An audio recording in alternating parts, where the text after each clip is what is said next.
दोस्तों, जय माता दी। मेरा और मेरे यस म्यूजिकल ग्रुप में आप सभी का बहुत बहुत स्वागत है। जितने लोग हमारे चैनल से जुड़े हैं सभी को तहे दिल से धन्यवाद है। सबके लिए मैं मंगल कामना करती हूँ, सब लोग स्वस्थ और मस्त रहें।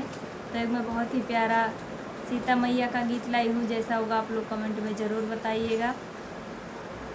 अरे सीता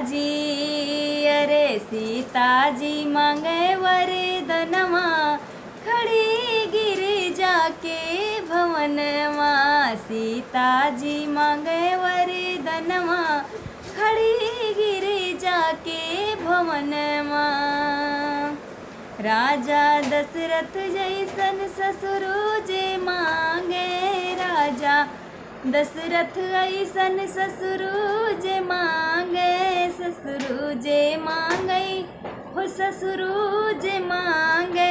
रघुबर अरे रघुबर मांगे सजनवा, अरे रघुबर मांगे सजनवा।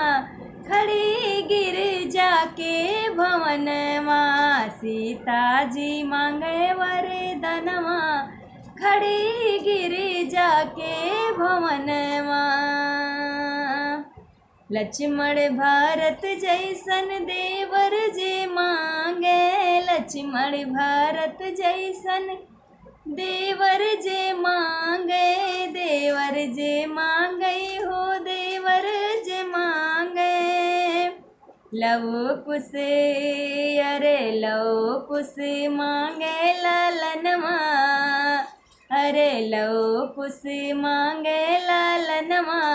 खड़ी गिरिजा के भवनमा, सीता जी मांगे वरदनमा, खड़ी गिरिजा के भवनमा। जब सीता निकली गिरिजा भवन से, जब सीता निकली गिरिजा भवन से, गिरिजा भवन से हो गिरिजा भवन से। मांगे अरे मांगे अवध रहनवा, अरे मांगे अवध रहनवा। खड़ी गिरिजा के भवनमा, सीता जी मांगे वरदनवा, खड़ी गिरिजा के भवनमा। सीता जी मांगे वरदनवा, खड़ी गिरिजा के भवनमा।